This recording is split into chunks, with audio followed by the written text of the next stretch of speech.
SM news के सभी दर्शकों को मेरा जय भीम, नमस्कार, आदाब, सत श्री अकाल। मैं वीरेंद्र सिंह आपका स्वागत करता हूं एसएम न्यूज द्वारा चलाई जा रही सीरीज बाबा साहब कांशीराम, मायावती और बहुजन स्वाभिमान।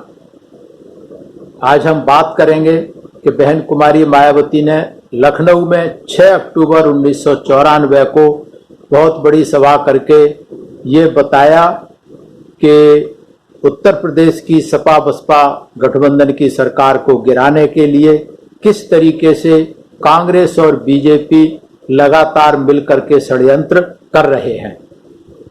इधर उस समय प्रदेश के कांग्रेस के अध्यक्ष नारायण दत्त तिवारी ने आरक्षण विरोधी आंदोलन के नाम पर उत्तराखंड का आंदोलन शुरू किया था अलग राज्य के लिए। अलग राज्य तो बहाना था, लेकिन उसके पीछे असल मकसद आरक्षण का विरोध करना था। आरक्षण के विरोध में उधर ये चलाया और उधर इलाहाबाद हाई कोर्ट में बीजेपी के एक सांसद मानवेंद्र शाह द्वारा इसको आरक्षण को रोकने के लिए याचिका दायर की गई थी, जिस पर इलाहाबाद हाई कोर्ट ने 22% आरक्षण की जो व्यवस्था की गई थी सपा बसपा सरकार द्वारा, उस पर इलाहाबाद हाई कोर्ट ने इंतरिम रोक लगा दी। तो इस तरीके से भाजपा भी और कांग्रेस भी दोनों ही इस आरक्षण विरोधी आंदोलन के साथ थे। इसके साथ में जनता दल और भी पार्टियां भी इसके साथ थी हर तरीके से। तो इस तरीके से उत्तराखंड के जो आंदोलनकारी थे वो इतने उग्र हो गए कि दिल्ली की तरफ आ रहे थे वहां से, तो मुजफ्फरनगर के पास में 2 अक्टूबर को पुलिस को उन पर फायरिंग करनी पड़ी। क्यों फायरिंग करनी पड़ी? क्योंकि आंदोलनकारियों को समझाने के चक्कर में उन्होंने पुलिस पर पथराव किया, तो जवाब में पुलिस को गोली चलानी पड़ी, जिसको बहन कुमारी मायावती ने उचित ठहराया। कुछ गड़बड़ उसमें नहीं था, बताया बहन जी ने। इधर उत्तराखंड अलग राज्य के गठन के लिए प्रस्ताव के प्रति बहन कुमारी मायावती ने बताया कि अलग राज्य बनने से वहां चूंकि दलित की संख्या बहुत कम है, उनके हालात बहुत और ज्यादा खराब हो जाएंगे क्योंकि वो काफी कम है।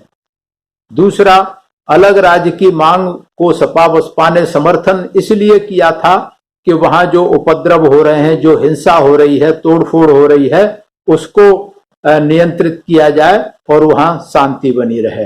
हालांकि उत्तराखंड बनाने की समस्या हल नहीं होगी इससे, क्योंकि ये काम केंद्र सरकार का है। केंद्र सरकार को बड़े राज्यों के विभाजन के लिए संभावनाओं का पता लगाए और इसके लिए एक सर्वदलीय बैठक बुलाए, तो ये केंद्र सरकार का काम है।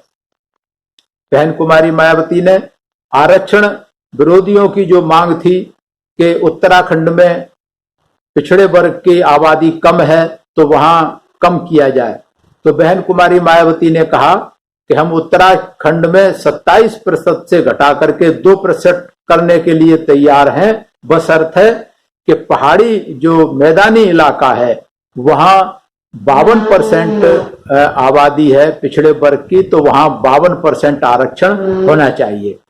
इसके लिए कोई भी तैयार नहीं हुए और बहन जी ने कांग्रेस को चेतावनी दी कि आरक्षण के मामले में कोई भी समझौता नहीं किया जाएगा। इस तरीके से इसके साथ साथ में आरक्षण विरोधी आंदोलन के साथ में कांग्रेस और बीजेपी के लोग पिछड़े वर्ग के लोगों को उकसा करके तरह तरह के अन्याय अत्याचार इन्होंने दलितों पे करवाने शुरू किए थे।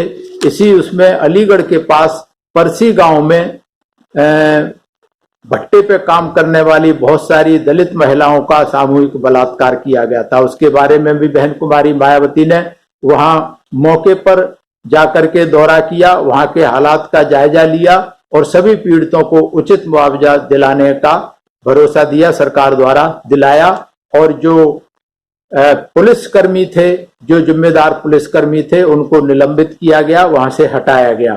इस तरीके से ये जो साजिश चल रही थी ये सिर्फ इसीलिए थी कि पिछड़े और दलितों में जो गठजोड़ था सपा बसपा का, उनमें दरार टूटे, ये बदनाम हो।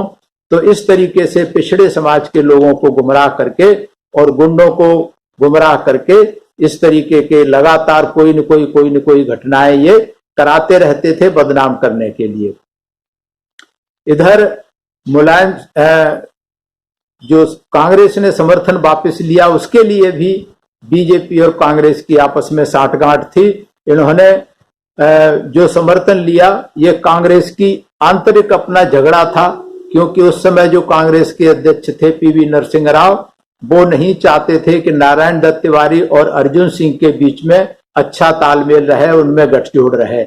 इसीलिए उन्होंने समर्थन वापस लेने के लिए जो नारायण दत्त तिवारी ने मांग उठाई थी उसको उन्होंने स्वीकार कर लिया था। तो इस तरीके से बहन कुमारी मायावती ने बताया कि ये सब मिले जुले हुए हैं और सरकार पर जो आरोप लगा रहे हैं सिर्फ समर्थन वापस लेने के लिए लगा रहे हैं और इनकी आपस में मिली जुली साठगांठ है। इसका प्रमाण था कि लखनऊ में दोनों पार्टियों ने, कांग्रेस और भारतीय जनता पार्टी में, एक ही दिन लखनऊ में प्रदर्शन किया था पार्टी इसके गठबंधन की सरकार के खिलाफ। तो ये दोनों की साठगांठ अंदर ऊपर से नहीं लेकिन अंदर से ये एक थे और पहले भी एक थे उसके लिए। तो इसलिए जातिवादी और अत्याचार बढ़ाने के आरोप लगाने शुरू कर दिए ताकि इन घटनाओं पर जिराई बरतने वालियों को कसा जा सके। और बहन कुमारी मायावती ने ये चेतावनी दे दी कि जो अधिकारी इसके लिए जिम्मेदार होंगे, जो अधिकारी ढिलाई बरतेंगे कहीं भी, उनके खिलाफ सख्त कार्रवाई की जाएगी। इस तरीके से 10 जनवरी 1995 को साहब कांसीराम ने कहा कि चुनाव आयुक्त जो है भी आपका वोट नहीं डलवा सकता, इसके लिए आपको खुद अपने वोटों की हिफाजत करनी होगी। जो अपने वोटों की जो आला अफसर वोटों को चोरी करते हैं, समाज के धन्ना सेठ वोटों को खरीदते हैं, या जो गुंडे लोग हैं वोटों को लूटते हैं, इन सब से हमारे समाज को खुद तैयारी करनी होगी, खुद इसका मुकाबला करना होगा। क्योंकि कोई भी चुनाव अधिकारी या मुख्य चुनाव अधिकारी कोई भी इस काम को नहीं रोक सकता, क्योंकि उन जो मुख्य चुनाव अधिकारी देश के और उनके समाज को ये काम करने की जरूरत नहीं है। वोट की लूट रोकने की उन्हें जरूरत नहीं है, ये काम तो हमें खुद करना पड़ेगा। बहुजन समाज के लोगों को जरूरत है वोट की लूट को रोकने की, तो ये काम हमें खुद ही करना पड़ेगा। किसी दूसरे के भरोसे रह करके हम अपने वोट की लूट को या चोरी को या जो बिक्री को नहीं रोक सकते। इसके लिए हमें मिलकर के भाईचारा बना करके अपना समाज को तैयार करना होगा। इसी तरीके से 26 मार्च 1995 को आगरा में बहुत बड़ी रैली की गई और उसमें ये बताया गया, ये एहसास कराया गया पश्चिमी उत्तर प्रदेश के लोगों को कि इनका परफॉर्मेंस, इनका जो प्रदर्शन था पिछले चुनाव में 93 के विधानसभा के चुनाव में काफी निराशाजनक रहा था। और जो सरकार बनी थी उसमें पूर्वी उत्तर प्रदेश के लोगों ने बहुत सारे एमएलए जिता के भेजे थे, उनके कारण सरकार बनी थी। तो इस चीज का एहसास पश्चिमी उत्तर प्रदेश के लोगों को कराया कि पश्चिमी उत्तर प्रदेश के खासकर आगरा के हमारे समाज के लोगों ने बहन जी को ये शिकायत की कि सपा के तो एमएलए और मंत्री यहाँ आते हैं, उनका मनोबल बढ़ता है, तो बहुजन समाज पार्टी के एमएलए और मंत्री भी यहाँ आने चाहिए। तो बहन जी के कहने पर जो पूर्वी उत्तर प्रदेश के एमएलए और जो मंत्री बने थे उन्होंने पश्चिमी उत्तर प्रदेश का दौरा करना शुरू किया, आना शुरू हुआ। तो उन्होंने मंच से ये कहना शुरू किया कि ये आप लोगों की कमजोरी है, पश्चिमी उत्तर प्रदेश वालों की। आप लोगों ने अपने एमएलए नहीं जिताए, अगर एमएलए जिताए होते तो वो मंत्री बनते, आपके बीच में आते।